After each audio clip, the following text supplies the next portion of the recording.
Hello and welcome to अंग्रेजी की पाठशाला। और आज हम करेंगे कॉम्प्रिहेंशन पैसेज।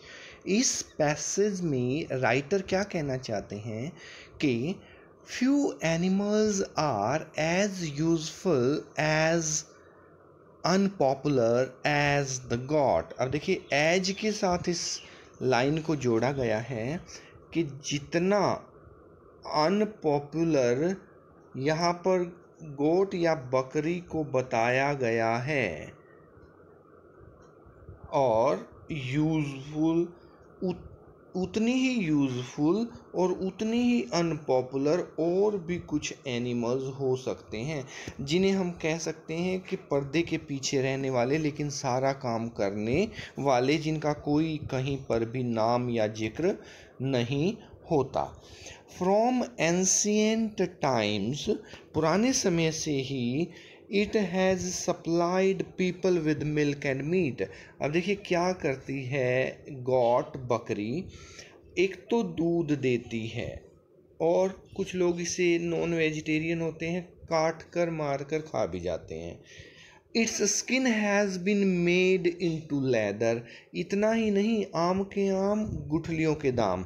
जो स्किन होती है गोट की, भेड़ की, has been made into leather. उस भेड़ की खाल से हम जो है चमड़ा बनाते हैं। देखिए दो एनिमल्स होते हैं, गॉट और शिप। शिप बकरी हो गई, गोट भेड़ हो गई। दूध वाला काम और मीट वाला काम तो बकरी भी करती है, लेकिन ये जो लेदर बनता है ये तो भेड़ की खाल से ही बनता है, गोट से, GOAT, goat. And the wool of some breeds woven into soft warm cloth. ना केवल चमड़े के जूते या कपड़े, बल्कि कुछ बहुत अच्छी ब्रीड होती है, नस्ल की जो ऊन प्राप्त होती है भेड़ों से, उसको तो बहुत ही सॉफ्ट, मुलायम, गर्म कपड़े के रूप में इस्तेमाल भी किया जाता है। Goats are hardy creatures. Creature होता है प्राणी, एक ऐसा प्राणी जो बहुत हार्ड लाइफ जीता है, बड़ा सख्त किस्म का जानवर है। And can live on the green remains of a thorny Bush. चाहे कोई झाड़ी ही क्यों ना हो, उसके हरे भरे पत्तों या बचे खुचे रिमेन, जो भी बच जाता है उसी को खाकर अपना काम चला लेते हैं। और अ पुअर ग्रास लैंड, या कोई घास का मैदान भी मिल जाए तो उसमें भी इनका काम खाने का चल जाता है। Nevertheless, they have always had a bad reputation. लेकिन फिर भी इनको कोई खास मान सम्मान नहीं मिलता, इनकी रेपुटेशन फिर भी खराब ही समझी जाती है। Perhaps this is because the billy goats, billy goats कौन से, नर, मेल जो होते हैं, often have a bad temper. उन्हें गुस्सा भी बड़ी जल्दी आता है, उनका व्यवहार बड़ा शालीन नहीं होता, बल्कि उनका तो टेम्पर बहुत बैड होता है, ख़राब होता है। And a strong unpleasant smell, और इनमें से हमें बदबू भी आती है जो प्लीजेंट नहीं है, खुश नहीं करती, अनप्लीजेंट। स्ट्रॉन्ग बहुत ही तेज किस्म की। Goats also do serious damage to young trees. और अगर पेड़ छोटे हैं, यंग हैं, तो उनको सीरियस डैमेज भी कर देते हैं, पूरा का पूरा भी खा जाती हैं। And other plants, and can quickly reduce lush grazing land to a barren waste land. और हरे भरे घास के मैदान को भी बिल्कुल वेस्ट लैंड, बेकार सी ज़मीन बना देती हैं, बिल्कुल रेगिस्तान भी बना सकती हैं। For its size, the goat provides man with more useful things than almost any other animal. Size पर मत जाइए साहब। द गोट प्रोवाइड्स, गोट जो है, ये जो भेड़ है, वो मनुष्य को देती हैं बहुत ही यूजफुल चीज़ें, जब अगर दूसरे एनिमल्स से तुलना करेंगे तो उन सब से बहुत ज़्यादा। Yet it often does not receive the food, फिर भी इसको खाने के लिए कोई कुछ नहीं देता, इसे बाहर ही चरा कर लाते हैं। And care given to other animals, जबकि दूसरे एनिमल्स को तो बहुत ज़्यादा देखभाल की जाती है। अब देखिए यहाँ तो ये जो है असहिष्णुता का मामला आ गया है, असमानता का मामला आ गया है। आगे देखते हैं। The goat will try to eat anything, कुछ भी खाने की कोशिश कर लेती है। And will put up with the most uncomfortable surroundings, इसके सराउंड करने वाली चारों ओर की परिस्थितियाँ कितनी ही खराब क्यों ना हो, कंफर्ट होता है आराम वाली, अनकंफर्टेबल बिना आराम के, कष्टदायक भी आप कह सकते हो, कितनी ही कष्टदायी परिस्थितियां हों फिर भी ये भेड़ जो है अपना जीवन बड़े ही आराम से जी लेती हैं। But if it is well fade, जरा सोचिए अगर इसको भोजन भी दे दिया जाए, एंड केयरफुली हाउस्ड, और ध्यान से इनको घर में भी रखा जाए, the goat will produce much better milk, flash and wool. ये जो तीन चीज़ें ये देती है, इन तीनों की क्वालिटी जो है वो बहुत शानदार हो जाएगी। The goat is very closely related to the sheep, जो हमने सुबह ऊपर बात की थी शिप की, बकरी की, उससे भी बहुत नज़दीक का इनका संबंध है। In fact it looks very much like a sheep except for 3 things, 3 अंतर इसमें लेखक ने बताए हैं। Number 1, it has a shorter tail, पूंछ छोटी होती है। Which turns up instead of hanging down, जो नीचे जाने के बजाय ऊपर उठी रहती है। Goats both male and females have beards, थोड़े थोड़े बाल होते हैं मुंह पर, जिसे दाढ़ी कहा जा सकता है। एंड बैकवर्ड स्लांटिंग, और पीछे की तरफ थोड़ा सा झुकी हुई होती है पीठ इनकी, नहीं स्लांटिंग हॉर्न्स, सींग थोड़ा सा पीछे की तरफ झुके हुए होते हैं। वेयर एज मेल शिप, बकरी में देखो जो मेल होती है, पुरुष शीप जिसे मेढा या रैम कहा जाता है, हैव कर्ली हॉर्न्स, उनके सींग थोड़े से ऐसे घूमे हुए होते हैं, जैसे कई कर्ली हेयर होते हैं, लटें होती हैं, जुल्फें होती हैं।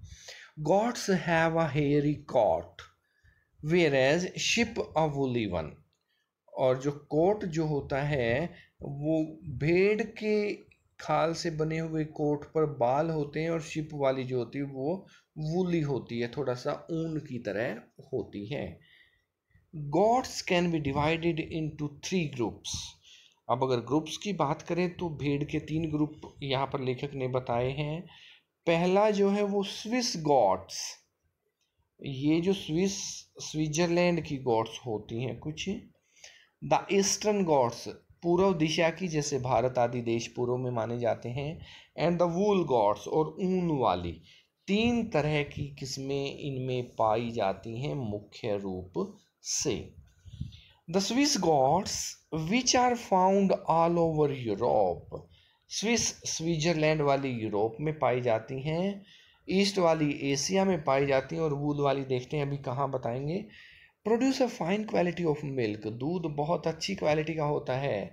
God's milk is considered to be specially good for babies and invalids, छोटे बच्चों के लिए या बीमार आदि लोगों के लिए, because it is easier to digest than cow's milk, क्योंकि इसे हजम करना बहुत ही आसान होता है गाय के दूध की तुलना में। It is also made into cheese, इससे चीज़ बनाया जा सकता है, पनीर आदि बनाए जा सकते हैं। And used in the manufacture of the famous Swiss chocolate, और चॉकलेट में भी यूज़ किया जाता है, जो फेमस है बहुत है स्विट्जरलैंड की चॉकलेट। द ईस्टर्न गॉड्स, अब एशिया वाली देख लेते हैं। Which have long drooping years, जिनके कान जो हैं वो थोड़े से ड्रूपिंग टाइप होते हैं। Are raised both for milk and flesh, दूध और मांस के लिए ही इन्हें पाला जाता है। They are also valued for their short wool, और छोटी ऊन के लिए भी ये बहुत पाली जाती हैं। विच में भी ब्लैक, टैन और वाइट, 3 कलर के होते हैं, ब्लैक हो सकती है, वाइट हो सकती है, या टैन ब्राउन, थोड़ा सा हल्के भूरे रंग की। However, the best wool comes from 2 goats in the third group. और जो तीसरा ग्रुप की जो बात की थी, उससे सबसे बढ़िया ऊन की किस्म प्राप्त की जाती है, जिसे हमने नाम दिया था वुल गॉट। स्विट्जरलैंड की यूरोप की हो गई थी और ईस्टर्न हो गई थी, और तीसरी जो वुल गोट थी, इनकी बात कर रहे हैं, बहुत उत्तम क्वालिटी की होती। The angora and the Kashmiri breeds, एक अंगोरा ब्रीड है और एक काश्मीरी ब्रीड है। The angora which came originally from near Ankara the capital of Turkey. Angora जो है वो अंकारा से नाम आया है, और अंकारा जो है वो टर्की देश की राजधानी है। Is now bread in eastern Europe, इसे भी अब पूर्वी यूरोप में पाला जाता है, स्पेशल इसकी ऊन की क्वालिटी के कारण। साउदर्न अफ्रीका, दक्षिणी अफ्रीका में भी ये पाई जाती है। Australia and the United states, Australia और यूनाइटेड स्टेट्स, ये देखिए, अमेरिका महाद्वीप, ऑस्ट्रेलिया महाद्वीप और अफ्रीका का साउदर्न पार्ट लगभग, और ईस्ट यूरोप, लगभग 4 महाद्वीपों में इस किस्म की भेड़ें पाली जाती हैं। ये लग गया क्रिकेट का चौका। द स्मॉलर काश्मीरी गॉट, और इसी में दूसरी वेराइटी जो थी काश्मीरी गॉट की, is difficult to raise outside its native home of Kashmir. ये तो स्पेशल कश्मीर में ही पाली जाती है, वहाँ से बाहर ये नहीं मिलती, नेटिव लैंड, मातृभूमि में ही मिलती है।